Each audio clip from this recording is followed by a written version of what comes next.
In this podcast episode, Daisy Fancourt explores the substantial scientific evidence supporting the arts as a critical pillar of health, alongside diet, exercise, sleep, and social connection. She discusses how engaging with various art forms influences our mind, body, brain, and behavior, yielding benefits such as stress reduction, improved cardiovascular health, enhanced cognitive function, and even increased longevity. The conversation covers diverse topics, ranging from hypertension and inflammation to dementia and mental health, making a compelling case for integrating the arts into daily life and healthcare. Daisy emphasizes that over recent decades, scientific research has revealed that engagement with the arts produces measurable and meaningful health effects, comparable in magnitude to well-known behaviors such as physical activity or sleep.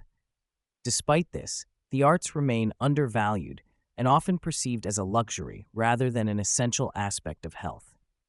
She stresses the need for broader public recognition of arts engagement as a vital, accessible, and enjoyable health-promoting behavior that everyone can adopt. One striking example discussed is the effect of music on hypertension. Studies show that listening to music daily can reduce systolic blood pressure by 9 to 10 points, a decrease comparable to or even exceeding some pharmaceutical interventions. This effect largely stems from music's potent relaxation response, helping to lower stress, a key driver of high blood pressure in our chronically stressed society.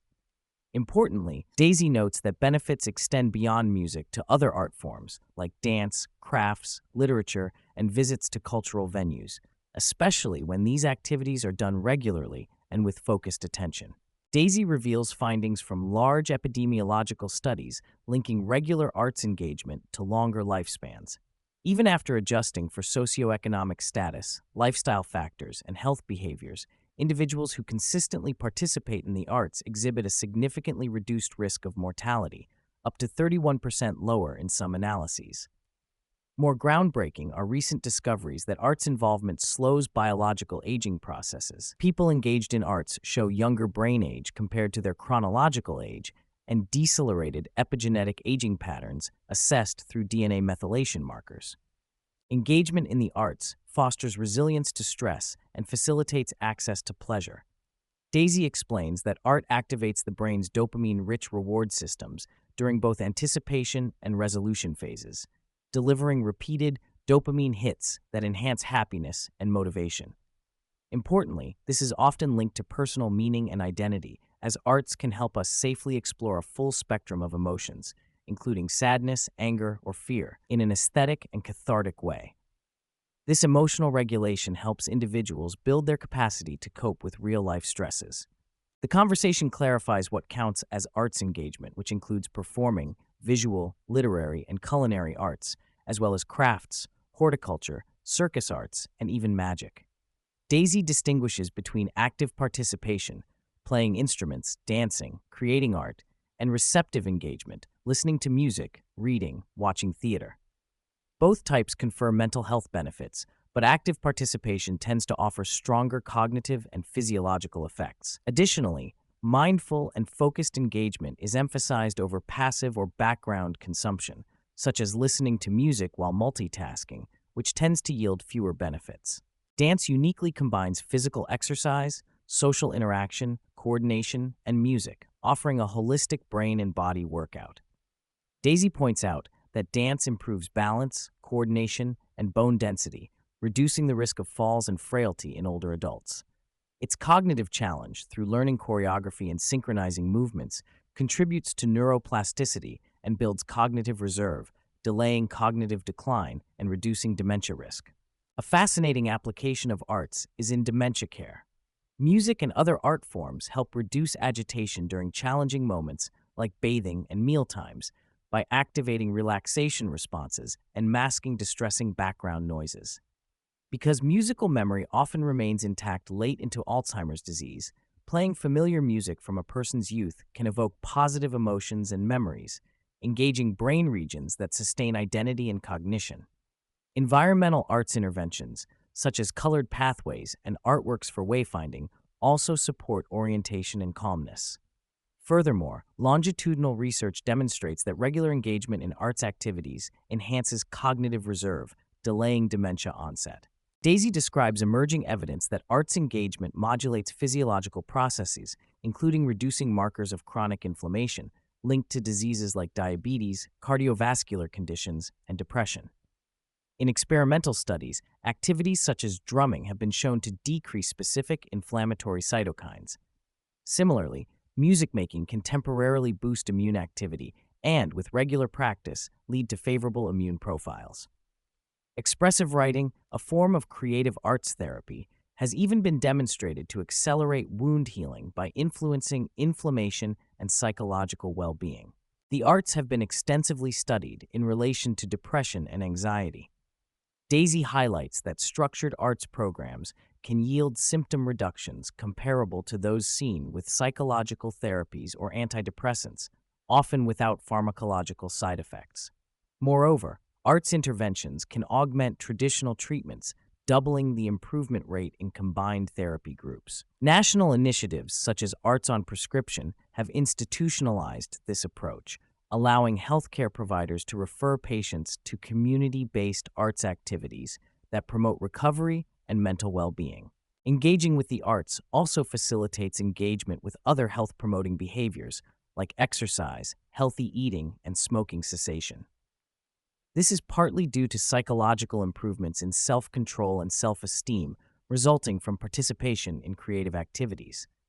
Arts engagement triggers virtuous cycles where positive changes in mood and identity support broader lifestyle improvements, potentially amplifying health outcomes. Daisy stresses the importance of equitable access to arts engagement, noting that individuals from socially deprived communities or with existing mental health challenges often gain disproportionate benefits. However, barriers such as cost, reduced funding for arts education, and venue closures limit participation.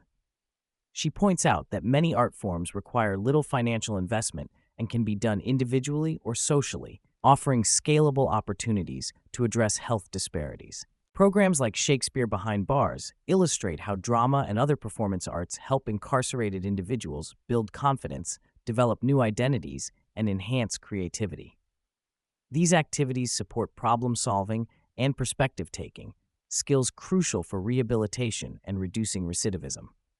Storytelling and narrative arts, in particular, are powerful tools for imparting information and shaping behavior. Daisy shares a deeply personal story about singing to her prematurely born daughter in the neonatal intensive care unit, describing measurable physiological benefits for the baby and emotional solace for herself. She also reflects on the decline in arts education in schools and its implications for children's cognitive, emotional, and social development. Encouraging early exposure fosters lifelong engagement and access to associated health benefits. To make arts engagement accessible, Daisy recommends integrating it into routines with manageable habits, such as reading during commutes or listening to music to unwind. Variety in art forms provides broader benefits, and one need not be an artist or creative to participate meaningfully. She advocates for creative commutes and advises planning comforting arts activities, chicken soup for the soul, to support well-being during illness or stress. The pandemic disrupted traditional arts participation, reducing attendance at live events and museums, with lasting effects in some instances. While digital and screen-based arts consumption increased, it generally provides less cognitive and physiological benefit than in-person participation. Daisy highlights the need to restore opportunities for active engagement and address systemic challenges faced by artists, many of whom struggle to sustain careers financially. Despite compelling evidence, arts engagement remains underutilized and underprescribed in clinical settings. Daisy argues that health systems should integrate arts interventions alongside medications and therapies, providing choices tailored to individuals' preferences. She points to countries like Greece, where arts on prescription has been formally adopted in psychiatry, signaling a promising direction for broader adoption and public health. The experience of arts is inherently subjective, influenced by personal memories, cultural associations, and emotional states. People benefit most from engaging in art forms they genuinely enjoy or find meaningful. Whether it's listening to nostalgic music or attending live performances, personalized arts experiences can foster identity, catharsis, and social connection. Brian Eno's concept of ambient music was discussed as a unique genre designed to balance relaxation and unpredictability, avoiding the blandness of typical lift music. Ambient music has been successfully used in hospital settings to reduce patient anxiety before surgery, decreasing reliance on medication and improving recovery. The multisensory integration of music and visual art contributes to these calming effects. Long-term engagement in arts activities provides a sense of purpose, identity, and social belonging, which are key determinants of healthy aging.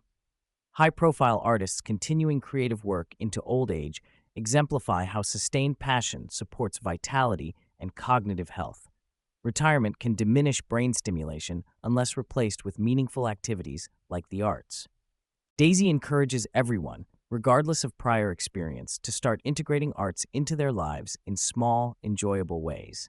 Whether reading, dancing, singing, or attending cultural events, these habits can yield significant health benefits, enrich life with joy, and strengthen resilience to physical and mental health challenges.